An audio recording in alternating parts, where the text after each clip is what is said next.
నమస్కారం. Welcome to I dream. నేను మీ ఝాన్సీ. మనందరి లైఫ్ కూడా బిఫోర్ కరోనా, ఆఫ్టర్ కరోనా అన్నట్టు అయిపోయింది. మన లైఫ్ స్టైల్ మారిపోయింది. ఉద్యోగాలు మారిపోయాయి. అందరి ఆలోచన విధానం మారిపోయింది. దానికి తోడు మన హెల్త్ అయితే చాలా ఎఫెక్ట్ అయింది. కరోనా టైంలో చాలామంది షుగర్‌కి గురయ్యారు. స్టెరాయిడ్స్ వాడడం వల్ల గానివ్వండి, ఎక్కువ మెడికేషన్ తీసుకోవడం వల్ల కానివ్వండి. సరే ఈ రీజన్స్ అన్నీ పక్కన పెట్టినా గానీ, ఇప్పుడు మన జీవన శైలి వల్ల కూడా చాలామంది ఎర్లీ ఏజ్‌లోనే షుగర్ బారిన పడుతున్నారు. మరి ఒక 1 మంత్ అయింది. 2 మంత్స్ అయింది. చాలా ఎర్లీ స్టేజ్‌లో ఉన్నారు. లేదంటే ఒక 6 మంత్స్ లోపు డిటెక్ట్ అయింది. వాళ్ళు టాబ్లెట్ యూజ్ చేయాలా? యూజ్ చేయొద్దా? వాళ్ళు ఎలాంటి జీవనశైలి పాటిస్తే ఆ షుగర్ నుంచి బయటపడే అవకాశం ఉంటుంది? లేదా కంట్రోల్‌లో ఉండే అవకాశం ఉంటుంది? ఈ విషయాలు తెలుసుకుందాం. ప్రస్తుతం మనం నేచురల్ హీలర్ ఇంకా హెర్బలిస్ట్ ఆంజనేయరాజు గారి దగ్గర ఉన్నాము. నమస్కారం అండి. నమస్కారం అమ్మా. ఎలా ఉన్నారు సార్? బాగున్నానమ్మా. ఆ! సార్ అయితే మీరు ఇంతకు ముందు చూసిన అంటే మీరు చాలా ఏళ్లుగా మీరు ఆయుర్వేద వైద్యంలో ఉన్నారు.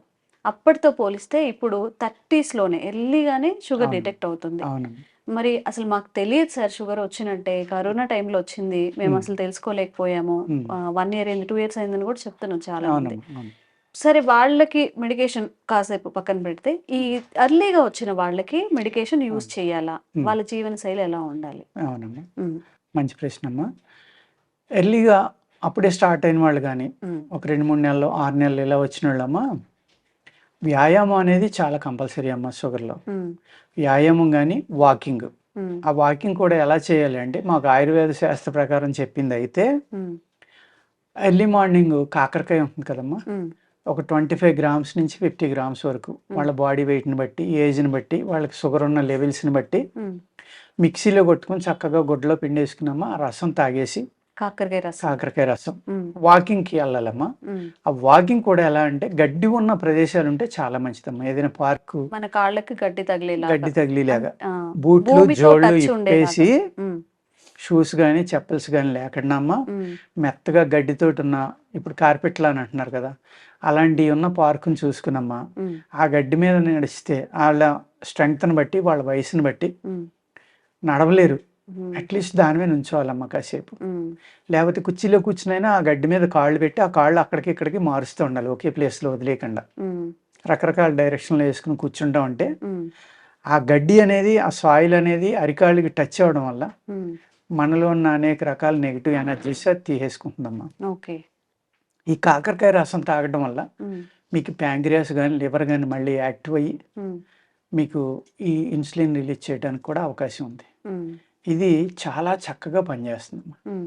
అదే విధంగా వ్యాయామం చేయడం హ్మ్. షుగర్ వచ్చాక చేసి కన్నా, వ్యాయామం అనేది డైలీ చేసే వాళ్ళకి షుగర్ సాధారణంగా చాలా తక్కువ తక్కువగా ఉంటుంది. పర్సెంటేజ్‌లో వస్తుందమ్మా. హ్మ్. షుగర్ కాకపోయినా ఏదైనా వ్యాధులు గూడా తక్కువగా వస్తూ తక్కువగా ఉంటాయి. వస్తాయి. హ్మ్. శరీరం గట్టిగా ఉంటుంది కాబట్టి. హ్మ్. ఆ వ్యాయామం అనేది అన్ని ప్రాబ్లమ్స్‌కి మీరన్నట్టుగా హ్మ్. అవసరం. హ్మ్. యోగా అవనివ్వండి, లేతే ఒక మంచి గేమ్ అలసిపోయేలాగా గేమ్స్ ఆడడం అవనివ్వండి, హ్మ్. ఇంకోటి అవనివ్వండి, ఇయన్నీ కూడా అద్భుతంగా పనిచేస్తాయి. ఓకే. నెక్స్ట్ మెంతులు కూడా మెంతులు. పనిచేస్తాయి. హ్మ్. ఆ మెంతులనేది చాలామంది తెలియక నములుతారమ్మా. హ్మ్. నమలకూడదు. నైట్ నానబెట్టేసుకున్నవి నైట్ నమలొద్దు. నానబెట్టుకొని శుభ్రంగా కడుక్కొని నానబెట్టుకోండి. హ్మ్. ఒక 100 ఎంఎల్ వాటర్‌లో ఒక స్పూను, హ్మ్. ఎక్కువగా మీకు షుగర్ ఉంటే 2 స్పూన్‌లేసుకోండి. హ్మ్. అది కూడా ఆస్తమా ఉన్నవాళ్ళు, హ్మ్. విపరీతమైన చలవ అంటే వాతం, కఫం బాగా ఎక్కువ ఉన్నవాళ్ళు ఉంటారు చూడండి. హ్మ్. వాళ్ళకి కొంచెం ఇబ్బంది పెట్టడానికి అవకాశం ఉందమ్మా. హ్మ్. మీ శరీర తత్వాన్ని తెలుసుకొని మాత్రమే హ్మ్. ఆ డోసేజ్ నిర్ణయించుకొని, హ్మ్. ఎర్లీ మార్నింగ్ లేసి ఆ నాని ఉంటాయి కదమ్మా! హ్మ్. గిరగిరా తిప్పి ఆ మెంతులు డైరెక్ట్‌గా మింగేయటమే డైరెక్ట్. వాటర్‌తోటి పాటు. ఓకే. మింగేస్తే షుగర్ చాలా బాగా కంట్రోల్ అవుతుందండి. ఓకే.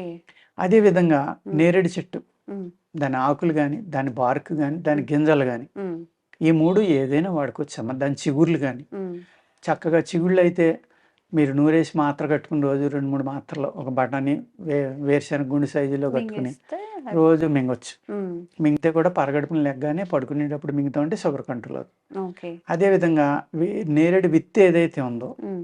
ఆ సీడ్‌ని బ్రౌన్ కలర్ వచ్చేలాగా వేపించమ్మా. హ్మ్. చక్కగా మెత్తగా మైదా పిండిలాగా పౌడర్‌లాగా కొట్టుకొని, చేసేసి హ్మ్. లేదంటే కషాయం కాసుకొని, కచ్చా పచ్చాగా కొట్టుకొని కషాయం కాసుకొని, హ్మ్. ఆ కషాయం టీ, కాఫీల్లో కలుపుకొని కూడా తాగొచ్చమ్మా. వగరుగా ఉంటుంది, బాగుంటుంది కూడా టేస్ట్ మీకు. హ్మ్. లేదు నేరేడు అలా గింజలు. హ్మ్. చూర్ణంగా కలుపుకొని, హ్మ్. మీరు ఒక జావ లెక్క కలుపుకొని కూడా తాగొచ్చమ్మా అది. హ్మ్. కషాయం కిందకి తేరిపోయిందనుకోండి, పై కషాయం తాగండి. హ్మ్. కలిసిపోతే కనుక పూర్తిగా తాగేయండి. హ్మ్. తాగితే కూడా షుగర్ కంట్రోల్ అవుతుందమ్మా. హ్మ్. అదే విధంగా ఈ షుగర్ రావడానికి కారణం ఏంటంటే వంశపారంపర్యంగా కొంతమందికి వస్తుందమ్మా. హ్మ్. అలాగే వీళ్ళు లివర్ చెడిపోయి పదార్థాలు ఏవైతే ఉన్నాయో హ్మ్. అతిగా వేడిగా ఆహారం తీసుకోవడం, హ్మ్. భయంకరమైన కారం తినటం, హ్మ్. అతిగా ఉప్పు తినటం, హ్మ్. లేకపోతే ఆకలి లేకపోయినా విపరీతంగా తినేయటం. హ్మ్. ఇటువంటి కారణాల వల్ల లివర్ చెడిపోవడం వల్ల, లివర్‌కి ఇబ్బంది అవ్వడం వల్ల లివర్ ద్వారా ప్యాంక్రియాస్ కూడా ఇబ్బంది పడుతుందమ్మా. హ్మ్. ఎందుకంటే ఇక్కడ టాక్సిన్స్ ఏయైతే ఉన్నాయో ఇది ఫిల్టరేషన్ సరిగ్గా లేనప్పుడు ఈ హ్మ్. టాక్సిన్స్ ప్యాంక్రియాస్‌లోకి వెళ్ళడానికి కూడా అవకాశం. ఓహ్! అప్పుడు అది గట్టిపడడం వల్ల హ్మ్. మనం ఆహారంలో అనేక రకాల కెమికల్స్ తినటం వల్ల కూడా, హ్మ్. పురుగు మందులు, ఎరువులు అతిగా వాడిన ఆహార పదార్థాలు తినటం వల్ల కూడా హ్మ్. వ్యాయామం లేకపోవడం, నడిచనేవాళ్ళు లేరు. పల్లెటూరులో చూసినా హ్మ్.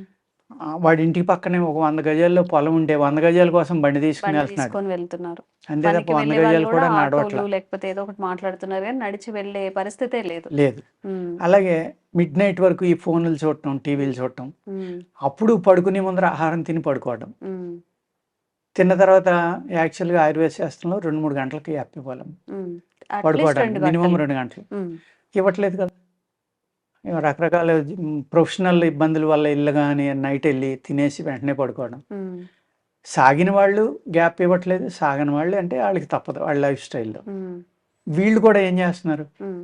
ఈ సీరియల్ పెట్టి కూర్చొని రాత్రి 12కి తినటం భోజనం. హ్మ్. లేట్‌గా తినటం. హ్మ్. ఉదయం 9కి లేవడం. నిజంగా సార్. పల్లెటూర్లలో గూడా ఇప్పుడు అలానే అయిపోయింది. చాలా అసలు లేట్‌గా పల్లెటూరులో తిని భర్తకు పడుకోవడం. భోజనం పెట్టేవాళ్ళు హ్మ్. 100కి 90 మంది లేరమ్మ. హ్మ్. టీవీ దగ్గర కూర్చుంటున్నారు. లేకపోతే ఒకవేళ పెట్టినా గాని హ్మ్. అప్పుడు టీవీ దగ్గర తెచ్చుకోమని అక్కడే వడ్డించి అక్కడే అందరూ. హ్మ్. ఆ టీవీ చూత్తనే. హ్మ్. వాళ్ళు ఏం తింటున్నారో తెలీదు. కూర తింటున్నారో తెలీదు. పప్పు తింటున్నారో తెలీదు. మజ్జిగాన్నం తింటున్నారో తెలీదు. హ్మ్.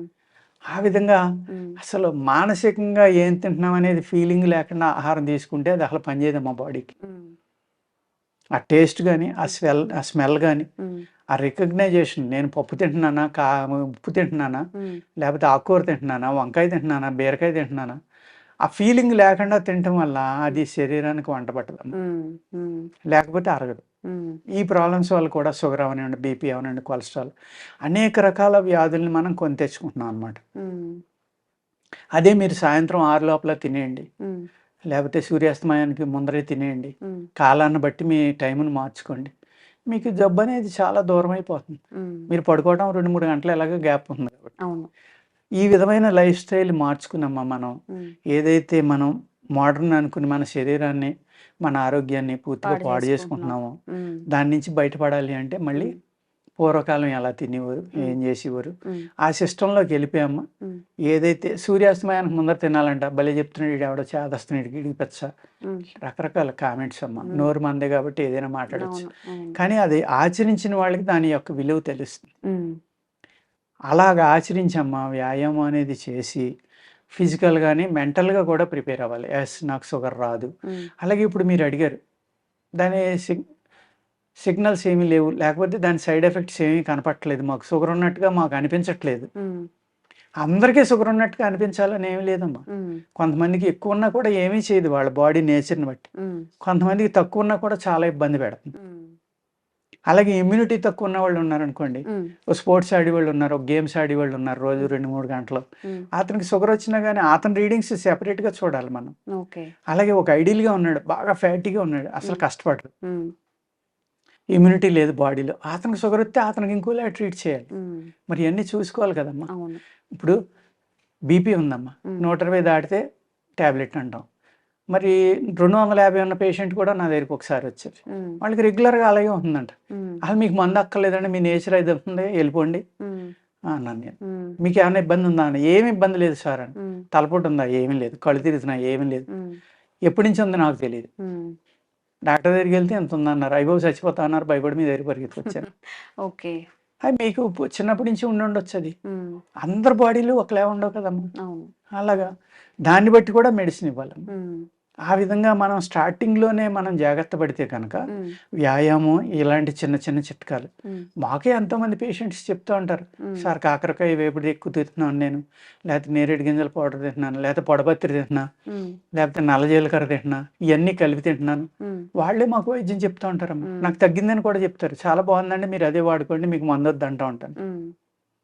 వాళ్ళే వచ్చి చెప్తూ ఉంటారు. మాకు తగ్గింది సార్ షుగర్ ఉండేది. హ్మ్. టాబ్లెట్ మొదలుపెట్టాం గానీ మళ్ళీ ఎందుకని భయమేసి మానేసి హ్మ్. ఇలా వాడుకున్నాం అంటే మాకు పూర్తిగా తగ్గిపోయిందని తగ్గిపోయింది. చెప్పేవాళ్ళు అనేక మంది ఉంటారమ్మా. ఓకే. ఇలా వాడుకున్నాం 2 ఏళ్ల క్రితం తగ్గిపోయిందండి మళ్ళీ ఇప్పటికి రాలేదని కూడా చెప్పేవాళ్ళు ఉంటారు. సార్ అయితే ఇప్పుడు షుగర్ ఒకసారి వచ్చాక తగ్గదని చాలామంది వాదిస్తూ ఉంటారు. ఎన్ని ఇయర్స్ అయితే తగ్గుతుంది అలా ఉంటుందా? లేకపోతే వాళ్ళ శరీర తత్వంని బట్టి శరీర తత్వాన్ని బట్టి శరీర ఏదైనా ఆధారపడి ఉంటుందమ్మా. హ్మ్. ఆ శరీర తత్వం అనేదే హ్మ్. మెయిన్ అమ్మ ఇక్కడ. ఓకే. ఇప్పుడు మోడర్న్ దాంట్లో ఎనాటమీ అంటాం. హ్మ్. అదే ఏదన్నా శరీర నిదానం అని ఉంది. హ్మ్. అలాగా ఓకే. ఒక సిస్టమ్ ఉంటుందమ్మా. ఇందులో కూడా ఎనాటమీ ఉంటుంది ఆయుర్వేదంలో కూడా. హ్మ్. ఎనాటమీ ఉంటుంది, పెడియాట్రిషియన్ ఉంటుంది, హ్మ్. లేకపోతే ఎముకలు ఇరిగిపోయిన వాళ్ళేమో అది ఉంటుంది. హ్మ్. అన్ని సబ్జెక్టులు ఉంటాయి అందులో కూడా. హ్మ్. ఆ సబ్జెక్ట్‌ని బట్టి ఆ ప్రాబ్లమ్ సాల్వ్ చేస్తారు. ఓకే. అలాగా అందులో కూడా అన్నీ ఉన్నాయమ్మా. జంతు ఆయుర్వేదం ఉంది, వృక్ష ఆయుర్వేదం ఉంది. హ్మ్. జంతువులకి ఎలాంటి మందులు ఇవ్వాలి. హ్మ్. ఇప్పుడు మన పూర్వకాలం కూడా ఇప్పుడు వీళ్ళు పాండవుల్లో నకుల సహదేవులు ఉన్నారు కదా! హ్మ్. ఆళ్ళు విద్యలో చాలా గొప్పవాళ్ళని చెప్తారు. హ్మ్. వాళ్ళు అశ్వాల్ని ఎలా పెంచాలి, ఆటిలికి ఏ మందులు ఇవ్వాలి, ఏ జబ్బొస్తే ఏది ఇవ్వాలి, ఆటిల్ని ఎలా తోలాలి, హ్మ్. అది ఎలా మాట్లాడితే ఆటిలతోటి ప్రేమగా ఉంది, ఎలా డ్రైవ్ చేస్తే అది ఫాస్ట్ వెళ్తుంది. వెళ్తుంది. హ్మ్. అది కూడా ఒక పార్ట్ అమ్మా. హ్మ్. అలాగా ఏనుగులకి ఏ మందు ఇవ్వాలి, ఆవులకి ఏ మందు ఇవ్వాలి, హ్మ్.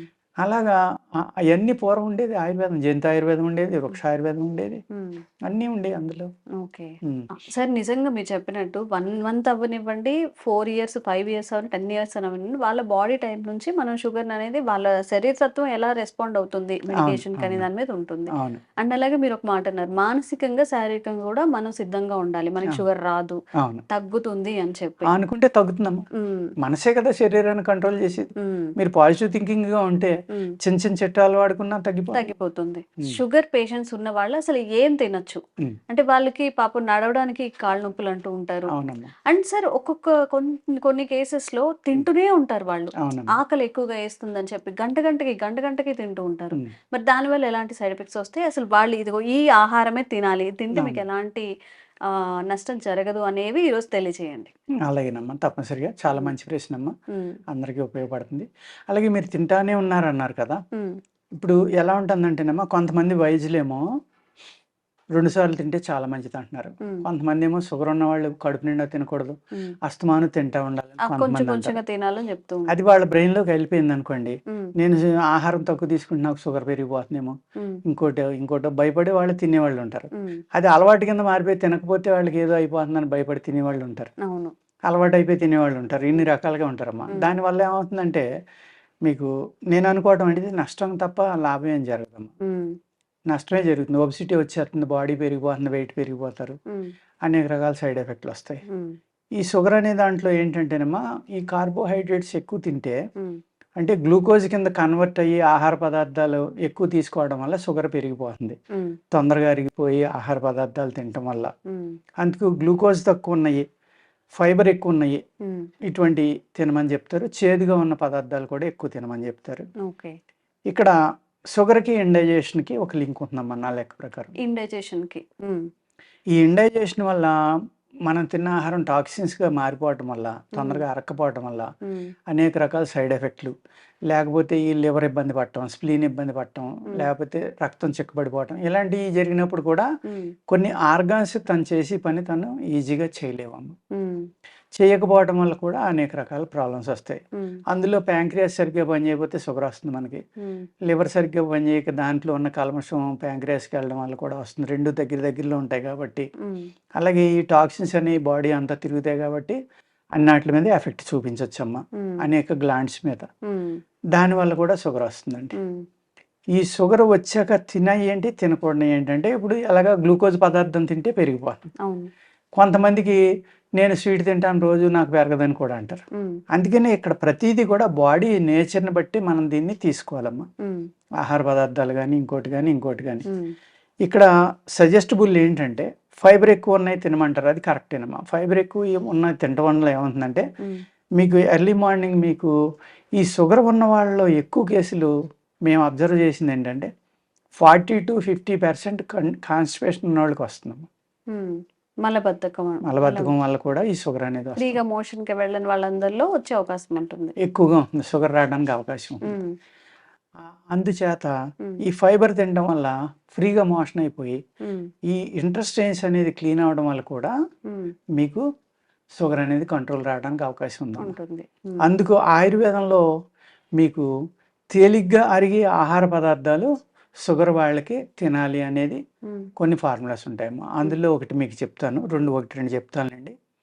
మనకి ఏవైతే శనగలు ఉంటాయి కదమ్మా, ఈ శనగల్ని కనుక మనం నానబెట్టుకుని జాగ్రత్తగా ఉడకబెట్టుకుని, తెల్ల శనగలు సార్? మళ్ళీ ఏదైనా డౌట్, మీరు తెల్ల తెల్ల శనగలు శనగలు తినాలా? కాదమ్మా, కాబులి శనగ కాదు, మన న్యాచురల్గా వచ్చి చిన్న శనగలు ఉంటాయి కదా, చిన్న శనగల్లో బ్రౌన్ కలర్ ఉంటాయి కదా, బ్రౌన్ బ్లాక్ కలర్. కాకుండా అయ్యమ్మ. చిరు శనగలు ఏర్పాటు శనగలు, కాబులి శన, 3 రకాల. కాబులి శన కూడా తినొచ్చు, ఇండియన్ ఫుడ్, అదే మన నేటివ్ ఫుడ్స్ అయితే, హైబ్రిడ్స్ కాకుండా. ఓకే. అవి మీరు నానబెట్టుకుని ఉదయం దాన్ని చక్కగా ఉడకబెట్టుకునమ్మా, ఫ్రై చేసుకుని కాస్త నెయ్యి, ఉప్పు, కారం ఇలా వేసుకుని కనుక బ్రేక్ఫాస్ట్గా వారానికి ఒక 2-3 సార్లు తింటా ఉంటే మీకు తొందరగా ఆకలి అవుతుంది. ఓకే. శనగలు అరగటానికి చాలా టైం పడుతుంది.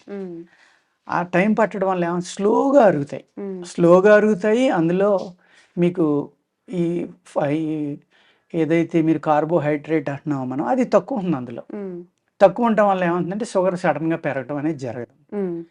ఆ స్లోగా బలంగా ప్రోటీన్ ఫుడ్ తినటం వల్ల కూడా మనకి ఇక్కడ కొంచెం షుగర్ అనేది కంట్రోల్ అవుతుంది. షుగర్ అయి ఉన్న వాళ్ళకి ఆకలి ఎక్కువ, అస్తమానం తినమని చెప్తారు కదా, అందరికీ ఆ లక్షణాలు ఉండవు. తీసుకుంటే ఎక్కువ మంచిది.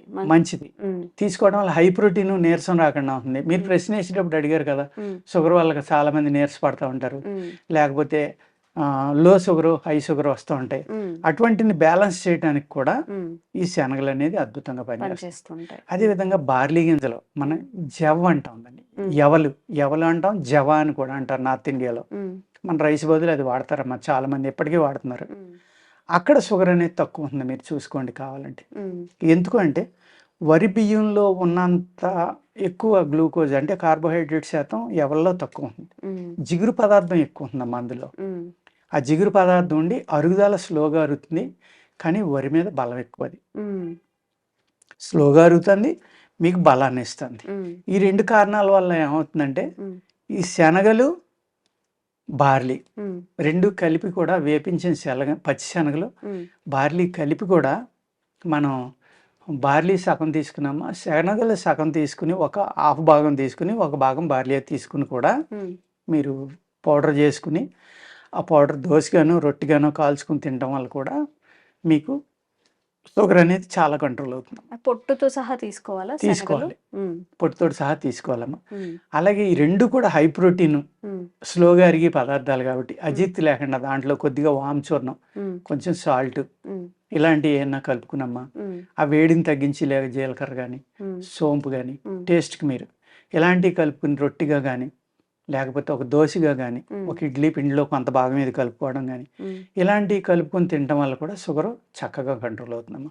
చాలా బాగా పనిచేస్తుంది షుగర్ ఉన్న వాళ్ళకి. నేను ఇప్పుడు చెప్పిన ఆహారం దాన్ని నేతితోటే కాల్చుకుని, ఆకుకూరలు, ఓన్లీ ఆకుకూరలతో తిని బాగా ఒక హాఫ్ లీటర్ మజ్జిగ తాగితే కనుకమ్మా అసలు షుగర్ తగ్గిపోయిన వాళ్ళు కూడా ఉన్నారు. నేను చెప్పిన ఆహారం తిని పూర్తిగా తగ్గిన వాళ్ళు కూడా ఉంటారు. అంత చక్కగా ఈ ఆహార పదార్థాలన్నీ పనిచేస్తాయి. అదేవిధంగా ఫ్రూట్స్ అడుగుతూ ఉంటారు చాలామంది, షుగర్ ఉంది కదా అని.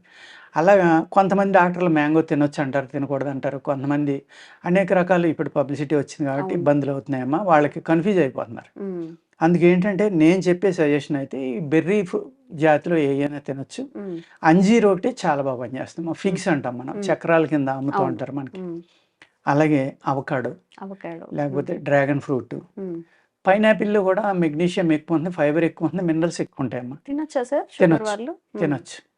అందులో సిట్రిక్ యాసిడ్, విటమిన్ సి కూడా చాలా ఎక్కువ ఉంది కాబట్టి చాలా చక్కగా పనిచేస్తుంది అనమాట. ఇలాగా మనం సెలెక్ట్ చేసుకున్నమ్మా, షుగర్ పర్సెంటేజ్ తక్కువ ఉన్నాయి, జాగ్రత్తగా తీసుకుంటే కనుక పళ్ళు కూడా తీసుకొచ్చమ్మా. అదేవిధంగా పిండి పదార్థం ఉన్నాయి ఏంటంటే, యాపిల్ ఉంది, బాగా పిండి పదార్థం ఉంది. ఆ యాపిల్ తిన్నా కూడా మీకు పిండి పదార్థం ఎక్కువ ఉన్న దాంట్లో వెంటనే అది కార్బోహైడ్రేట్ షుగర్ కింద మారిపోయి గ్లూకోజ్ పెరగడానికి అవకాశం ఉంది. అలాగా ఆ పిండి పదార్థం తక్కువ ఉన్న ఫ్రూట్స్ కనుక మీరు తీసుకుంటే, చాలా రకాల ఫ్రూట్స్ కూడా తిన్నా షుగర్ పెరిగిపోదమ్మా. ఈ విధమైన ఆహారం అలవాట్లు మార్చుకుంటే కనుక షుగర్ నుంచి బయటపడటానికి కూడా అవకాశం ఉంది. అలాగే పచ్చి జాక్ ఫ్రూట్ అమ్మా, ఇప్పుడు కేరళలో ఎవరో అది పౌడర్ చేసి అమ్ముతున్నాడు, ఆయనకి పేటెంట్ కూడా వచ్చింది. షుగర్ బాగా కంట్రోల్ అవుతుంది. పచ్చి జాక్ ఫ్రూట్ పైన పైన ముళ్ళు లాంటివి చెక్కేసి దాన్ని చక్రాలు కోసి అండి డ్రైయర్ ద్వారా చేసి ఆయన పౌడర్ చేసి అమ్ముతున్నాడు. మీ టీవీ ద్వారా ఎంతోమంది తెప్పించుకొని తిన్నా కూడా షుగర్ కంట్రోల్ అవ్వడానికి అవకాశం ఉంది. ఓకే. డైరెక్ట్గా తినలేకపోతే దాన్నే చపాతీ పిండిలో కలుపుకోండి, లేకపోతే కాస్త ఇడ్లీ పిండి, కాస్త దోశ పిండిలోనో, కాంత ఉప్మాలోనో ఇలాంటి వాటిల్లో కొంచెం ఏదో ఒకటి ఏదో ఒక కలుపుకుంటే రూపంలో అది మళ్ళీ తింటూ ఉంటే కలుపుకుంటే మళ్ళీ జిగురు వచ్చేస్తుంది కాబట్టి కష్టం అమ్మ. మిగిలినట్లు మీరు కలుపుకుని అది ఏదో రూపంలో తింటాం, పాలలో కలుపుకుని డైరెక్ట్గా హాట్ వాటర్లో కలుపుకుని కోల్డ్ వాటర్లో ఏదో రకంగా ఉదయం సాయంత్రం వాళ్ళు నిర్ణయించిన డోస్ తింటే షుగర్ బాగా కంట్రోల్ అవుతుంది. ఓకే. ఇలాగ ఆహారం అలవాట్లు మార్చుకుని అనేక రకాల ఆహారాలు ఉన్నాయమ్మా షుగర్ వచ్చిన వాళ్ళు తినడానికి. లేవని బాధపడవలసిన అవసరం లేదు. ఆల్టర్నేట్స్ ఏమున్నాయో చూసుకొని అది తింటే మంచిది. అదే విధంగా కొంచెం డైరెక్ట్ వైట్ షుగర్ కాకుండా బ్రౌన్ షుగర్, లేకపోతే బెల్లం, లేకపోతే తేనె, ఖర్జూరం ఇలాంటి స్వీట్స్ కూడా కొంత కలుపుకోవడం వల్ల డైరెక్ట్ షుగర్ కాదు కాబట్టి అందులో గ్లూకోజ్ ఉన్న మినరల్స్, విటమిన్స్, ప్రోటీన్స్ కూడా ఉంటాయి కాబట్టి మరీ అందరికీ ఎక్కువ మోతాదులో కాకుండా కొంచెం కాకుండా సరిపడి లిమిటెడ్ గా తింటా ఉంటే మనం తినలేము అనుకున్నప్పుడు కొంచెం. ఎప్పుడైనా బాడీ యొక్క నేచర్ని అర్థం చేసుకుని తీసుకోవాలమ్మా. నేను చెప్పేది ఊరికే శాస్త్రం చెప్పినట్టుగా ఉంది కానీ తినేది మీరు, ఎంజాయ్ చేసేది మీరు, ఆ ప్రాబ్లమ్ ఫేస్ చేసేది కూడా మీరే కాబట్టి ఒక ట్రయల్గా తిని ఓకే నాకు ఇది తిన్నా బాగానే ఉంది అనుకుని అలవాటు చేసుకున్నారనుకోండి ఏ ఇబ్బంది రాదు. అది ఆ విధంగా ఎవరికాళ్ళు ఆలోచించుకోవాలి. ఏదో నేను చెప్పానని తినేయడం, ఇంకొకళ్ళు చెప్పారని తినేయడం కాకుండా నా బాడీ నేచర్ ఏంటి. ఒక్కొక్కళ్ళు ఉంటారు ఎంత స్వీట్ తిన్నా వాళ్ళకి ఏం చేయదు, ఒక్కొక్కళ్ళు ఉంటారు ఎంత స్వీట్ తిన్నా షుగర్ పెరిగిపోతుంది. అయ్యో నాకు షుగర్ ఎంత తిన్నా పెరిగిపోతుంది కాబట్టి తింటే మానేయాలి. ఇంకొకటి ఏదో సెలెక్ట్ చేసుకోవాలి ట్రైల్ వేసి. అలాగే ఎంత తిన్నా నాకు షుగర్ రావట్లేదు అస్మాన్ అదే పనిగా తినేస్తే మళ్ళీ ఆయనకి ప్రమాదమే. ఓకే. ఈ విధంగా మన బాడీ నేచర్ని బట్టి మనం ఏదైనా అలవాటు చేసుకోవాలి. సార్ డ్రై ఫ్రూట్స్ విషయానికి వస్తే నువ్వులుండలు కానీ, పల్లి పట్టి కానీ, ఏమైనా జీడిపప్పుతో కానీ, బాదం ఇవన్నీ ఉన్నాయి కదా, అవి ఏమైనా చేసుకొని తినొచ్చా? తినొచ్చు కానీ అన్నీ కూడా బెల్లంతో అయినా తినాలి, నెయ్యితోటి వేపించుకుని అయినా తినాలి. ఆ కాంబినేషన్స్ తో తీసుకోవాలి. తినాలి. తినకపోతే ఏమవుతుందంటే ఈ డ్రై ఫ్రూట్స్ అన్ని ఎంత ప్రోటీన్, విటమిన్ ఉంటుందో అంత పైత్యం కూడా ఉంటుందమ్మా, అందులో పిత్తం ఉంటుంది. దానివల్ల ఈ పైత్యం పెరిగిపోవడం వల్ల స్కిన్ ప్రాబ్లమ్స్ వస్తాయి, ఇండైజెషన్స్ వస్తాయి. ఇది అరక్కపోతే కనుక చాలా ప్రమాదం, చాలా ఫాస్ట్గా టాక్సిన్స్ కింద మారిపోతుంది పొట్టలో. అల్సర్స్ రావచ్చు, గ్యాస్ట్రిక్ ప్రాబ్లమ్స్ రావచ్చు, చర్మ వ్యాధులు రావచ్చు, లేకపోతే తలపోటు రావచ్చు, వికారం రావచ్చు, మొహం తిరగచ్చు, ఇన్ని రకాల సైడ్ ఎఫెక్ట్లు వస్తాయమ్మా. అందుకు అదే నెయ్యి కానీ బెల్లం కానీ కలిపి తిన్నారనుకోండి ఒక అమృతం కింద మారుతుంది. అది అది కూడా రుచిగా ఉందని విపరీతంగా తినేయకూడదమ్మా. మీ బాడీ వెయిట్ని బట్టి మీరు ఎంత తింటే రోజు పనిచేస్తుంది. బాగుందని అదే పనికి ఎంత తింటే షుగర్స్ పెరుగుతాయి, బెల్లమైనా ఎక్కువ తినేస్తే పెరుగుతాయి. పెరగపోయినా ఇండైజెషన్ రావడం వల్ల రేపొద్దున అనేక ప్రాబ్లమ్స్ వస్తాయి. ఓకే. ఓకే. సరే ఇంకొక చిన్న సందేహం ఏంటంటే కొబ్బరి నీళ్ళు, కొబ్బరి నీళ్ళు కానీ ఇంకా కొబ్బరి కానీ లేత కొబ్బరి తినద్దు అని చెప్తుంటారు, అందులో ఎంత వాస్తవం? తీసుకొచ్చాము కొబ్బరి నీళ్ళు తాగొచ్చు. అలాగే లేత కొబ్బరి మీద కొంచెం తయారైన కొబ్బరి, ముప్పేటగా ఉన్నది అంటాం, తయారైన కొబ్బరి అంటాం, అలా ఎత్తి తినొచ్చమ్మా. దాంట్లో ఆయిల్ కంటెంట్ పెరుగుతుంది కాబట్టి పొట్టకు లూబ్రికేషన్ పెరుగుతుంది కాబట్టి మీ టాక్సిన్స్ అనేవి పొట్టలోకి అబ్జర్వ్ చేసుకోకుండా, మీ శరీరం అబ్జర్వ్ చేసుకోకుండా బయటికి పంపడానికి ఉపయోగపడుతుంది. ఫైబర్ హైయెస్ట్ ఉంటుంది కదా మా కొబ్బరిలో కూడా, మనం ఎంత నమిలినా కూడా పొట్టు లాంటిది వస్తుంది ఎంతో కొంత, అది ఫైబర్గా మనకు ఉపయోగపడి. ఇప్పుడు కొబ్బరి బొండంలో ఉండేది తినొచ్చా సార్? అది లేతది తీగా ఉంటుంది కదమ్మా, అందులో కొంచెం షుగర్ కంటెంట్ ఉంటుంది. అందుచేత తయారైన కొబ్బరి ముప్పేటగా ఉన్నాయి తినటం వల్ల మీకు ఫైబర్ కూడా ఎక్కువ ఉండటం వల్ల ఉపయోగపడుతుందమ్మా.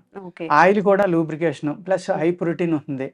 మీరు స్కిన్లో ఉండే సెల్స్ షుగర్ వల్ల చనిపోయినాయి మళ్ళీ రీబర్త్ అవడానికి కొబ్బరి చక్కగా ఉపయోగపడుతుందండి. కొబ్బరి ఆయిల్ కానీ కొబ్బరి ముక్క కానీ, ఎందుకంటే షుగర్ ఉన్న వాళ్ళకి సెల్స్ ఎక్కువగా చనిపోతాయమ్మా, డీజనరేట్ అయిపోతాయి. దానివల్ల ఫ్రోజన్ షోల్డర్స్ రావడం, మోకాళ్ళ నొప్పులు రావడం, లేకపోతే చర్మం రంగు మారిపోవడం, గ్లో తగ్గిపోవడం, ఈ సైడ్ ఎఫెక్ట్ల నుంచి తగ్గించడానికి కొబ్బరి చక్కగా ఉపయోగపడుతుంది. అలాగే బూడిద గుమ్మడికాయ రసం కూడా చాలా మంది తాగుతున్నారమ్మా. అది కొంచెం చలవ చేసేది కాబట్టి వాత శరీరాలు గమనించుకుని తాగాలి. వేడి ఉన్న వాళ్ళు అయితే తాగచ్చు. బూడిద గుమ్మడికాయ అనేది ఆయుర్వేదంలో ఒక మిరకిల్ అమ్మా. దాంతో ఇప్పుడు ఆగ్రాపేట అని అమ్ముతారు, యాక్చువల్గా ఆయుర్వేదంలో ఉంది, అది ఎలా చేసుకోవాలి. అదేవిధంగా బూడిద గుమ్మడికాయ రసంతో కొన్ని మందులు చేస్తామమ్మా మేము. బూడిద గుమ్మడికాయ పేస్ట్ తోటి కూడా ఒక అద్భుతమైన హల్వాలు చేస్తామమ్మా. అది మ్యాన్ పవర్కి కానీ, ధాతు వృద్ధికి కానీ, బలానికి కానీ, సన్నటి వాళ్ళు బలవడానికి కానీ చాలా చక్కని మెడిసిన్స్ బూడిద గుమ్మడికాయతోటి చేస్తాం. ఓకే. అంచేత షుగర్ ఉన్నవాళ్ళు బూడిద గుమ్మడికాయ చక్కగా తీసుకోవచ్చు. ఓకే. ఇబ్బంది ఏం లేదు. అదే. ఇవి వెజిటబుల్ జ్యూసెస్ అని తాగుతూ ఉంటారు సార్ ఎర్లీ ఆ! మార్నింగ్ డీటాక్సిఫికేషన్ అని చెప్పి. అవునమ్మా. అందులో ఏమైనా అది ఎగ్జెప్షన్ ఉందా? చాలా ప్రమాదం అమ్మాయి. హ్మ్. పచ్చి కూరగాయ జ్యూస్ అనేది ఈ రోజుల్లో తాగితే విషం తాగినట్టేనమ్మా. ఎందుకు? నేను మీకు అనేక వీడియోల్లో చెప్పానమ్మా నేను ఈ పెస్టిసైడ్స్ విషయాన్ని. వల్ల? పెస్టిసైడ్ వల్ల. ఓకే. అది మనం ఏం చేస్తాం, కూరగాయ కొనేటప్పుడు మంచి పసిరిగా ఉండి నవనవలాడుతా బాగున్న ఆకుకూర తెచ్చుకుంటున్నాం. చాలా బాగుంది ఆకుకూర, చూడడానికి అందంగా ఉందంటే బాగా మందులేసినట్లు లెక్కమ్మ. ఓకే. ఏదైతే ఎర్రగా ఉందో ఆకుకూర, కొంచెం అక్కడక్కడ పుచ్చు ఉందో అది అమృతం అమ్మ. అది మనం కొనం. అంటే ఆయన ఎక్కువ ఎరువులు వేయలేదు, పురుగు మందులు కొట్టలేదు కాబట్టి పురుగులు వచ్చి తిన్నాయి. ఎరువులు వేయలేదు కాబట్టి ఎర్రగా ఉంది. అది కనుక మీరు తింటే అమృతంలో పనిచేస్తుంది. ఓకే. అలాగా ఏదైనా సరేనమ్మా, పచ్చిది వద్దు, ఉడకబెట్టుకుని దాన్ని అదేవిధంగా తెచ్చిన వెంటనే దాంట్లోకి అంత కాసిన నీళ్ళలో సాల్ట్, వెనిగర్, నిమ్మరసం, పసుపు ఇలాంటివి వేసామా శుభ్రంగా కడిగేసి ఒక పావుగంట నుంచి కడిగేసి అప్పుడు తింటే కనుక చాలా వరకు న్యూట్రల్ అయిపోతాయమ్మా. ఓకే. ఈ ఓకే. ఫెర్టిలైజర్ అనేది ఫెర్టిసైడ్ అనేది న్యూట్రల్ అవడం వల్ల అలాంటివి పర్వాలేదు. అయినా పచ్చిది తింటాం ప్రమాదేనమ్మా. మీరు విషం తింటున్నట్లు లెక్క అని నేను చెప్తా. పెస్టిసైడ్స్ ఉంది కాబట్టి. ఉంది కాబట్టి లేని తీసుకోవచ్చు. లేని తీస్తే పచ్చికూరలో తినొచ్చమ్మా, అది తినొచ్చు, ఏమి ఇబ్బంది లేదు. ఓకే. కానీ అలాగే ఇప్పుడు దుంపలు ఉన్నాయమ్మా. ఇప్పుడు బీట్రూట్ ఉంది, క్యారెట్ ఉంది, చాలా తొందరగా పండుతాయి. వాటికి కూడా ఎరువులు పెడుతున్నారు కానీ పురుగు మందులు తక్కువ ఉంటాయి. అయినా కూడా రకరకాల క్రిములు ఈ యొక్క పెస్టిసైడ్స్ నుంచి తమను తాను కాపాడుకోవడానికి రకరకాలుగా అవి కూడా రూపాంతరం చెందుతున్నాయి అంటారా? అయిపోయినాయి, రూపాంతరం చెందుతున్నాయి. ఓకే. చెందాయి. కొన్ని రకాల బ్యాక్టీరియాల వల్ల పచ్చి క్యారెట్ తింటే చాలా ప్రమాదం, చనిపోతున్నారని కూడా చెప్తున్నారు. కొన్ని రకాల బ్యాక్టీరియాలు ఉన్నాయంటున్నారు. అలాగే మీకు బీట్రూట్లో ఉన్నాయంటున్నారు. ఇలాగ అనేక రకాలు అనమాట. బెస్ట్ ముల్లంగి అమ్మ. ముల్లంగి చాలా ఘాటుగా ఉంటుంది, తినడానికి ఇబ్బంది, కానీ అది తింటే మంచి ఆకలి అవుతుంది, రక్తశుద్ధి అవుతుంది, పైల్స్ తగ్గుతాయి, కొలెస్ట్రాల్ తగ్గుతుంది, అనేక రకాలుగా ఉపయోగపడుతున్నాం. ఓకే. షుగర్ పేషెంట్స్ తినొచ్చా? అలాగే బూడిద గుమ్మడికాయ ఉంది, దానికి పురుగు మందులు పెద్దగా కొట్టరు, అది బాగానే ఉపయోగపడుతుంది. మామూలు గుమ్మడికాయ కూడా ముగ్గింది అయితే బాగానే ఉపయోగపడుతుంది. ఇలాగ మనం దేనికి తక్కువ కొడుతున్నారో చూసుకుని అలాంటి ఆహారం తీసుకోవడానికి ప్రయత్నించాలి. ఓకే. ముల్లంగి షుగర్ పేషెంట్స్ తీసుకొచ్చాము, చాలా చక్కగా పనిచేస్తాం. ముల్లంగి కూడా చాలా బాగా పనిచేస్తున్నాము. ఇదండి అన్ని, అంటే నేను అన్నానికి రీప్లేస్మెంట్ బార్లీ గింజలతో తినచ్చు, లేదా పొట్టు ధాన్యాలు ఒక సింగిల్ పాలిష్ చేసుకున్నవి తినేయచ్చు. చక్కగా ఫ్రూట్స్ ఏం తినాలో చెప్పారు, డ్రై ఫ్రూట్స్లో ఎలా తినాలి, కాంబినేషన్స్లో ఎలా తినాలని చెప్పారు. తినడానికి ఏమీ లేదు అని బాధపడక్కర్లేదు, ఆల్టర్నేట్స్ చూసుకోవాలి. మనకి షుగర్ ఉన్నప్పుడు మన షుగర్స్ లెవెల్స్ హైక్ అవ్వకుండా మనం వేరే వాటికి ఎలా షిఫ్ట్ అవ్వచ్చు, ఏ ఆహార పదార్థం తీసుకుంటే మంచిది అని ఈ జాగ్రత్తలు పాటించండి. తప్పకుండా మీ షుగర్ లెవెల్స్ అనేవి కంట్రోల్లో ఉంటాయి. Thank you sir. Thank you so much.